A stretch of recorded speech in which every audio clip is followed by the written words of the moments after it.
everybody. All right, in this video, I'm going to show you guys how to solve using quadratic formula when it's not in standard form. Standard form of a quadratic equation is ax squared plus bx plus c equals 0. So go ahead and pause the video and copy this down. All right, on the bottom, I just gave an example of what a quadratic equation looks like when it is in standard form, it equals 0, and when it's not in standard form. Things are moved around across the equal sign. Always remember that your a is the number in front of your x squared, b is the number in front of x, and c is your constant that has no variable. In order for a quadratic equation to be in standard form, it needs to equal 0 and be in the order of ax squared plus bx plus c. Let's look at our first example. 3x squared equals negative 2 plus 7x. As you can see, it's not in standard form because it doesn't even equal 0. So what I did is that I wrote the equation of a quadratic equation that's in standard form. I wrote it right under it, but I shifted it over because I want my equal signs to line up. And there's a reason why. If I draw a beautiful gate where my equal signs are, right? And the rule is anybody who has to cross over the equal sign to match with whatever it matches with in that standard form is going to be opposite of who it is. I'll show you an easy way of putting this equation in standard form. All right, as you can see, that 3x squared matches with 8x squared, correct? Now, did it cross over the equal sign to get to this point? It sure did not, so I'll just leave it the way it is. All right, let's look at this negative 2. It doesn't have a variable behind it, so it matches with the c. Now, would that have to cross over the equal sign to get to match over with the c? Yes, it will. So then I'll change it from negative 2 to positive 2. Now let's look at that 7x.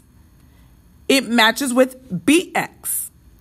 Does that have to cross over the equal sign to get to the bx? It sure does. So then it'll be opposite of positive 7, which is negative 7x. And now I have changed that equation into standard form. Now that it's in standard form, I can go ahead and use the quadratic formula to solve for x. My a is 3, my b is negative 7, and my c is 2. And then I'll go ahead and just plug it into the quadratic formula. Quadratic formula starts with negative b, but since my b is already negative, it's going to turn into a positive. So it'll be negative 7 plus or minus square root. My b is negative 7 squared minus 4 times my a, which is 3, times c, which is 2. All over 2 times my a, which is 3.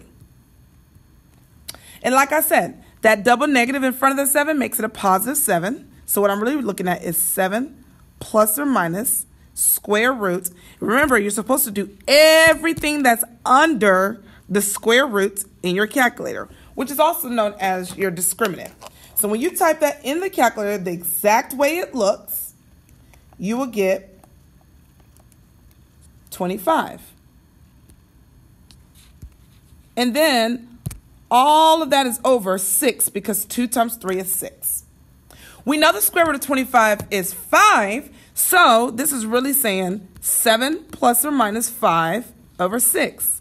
Then we'll split it into 2 separate fractions. My first one is 7 plus 5 over 6, and my second one is 7 minus 5 over 6.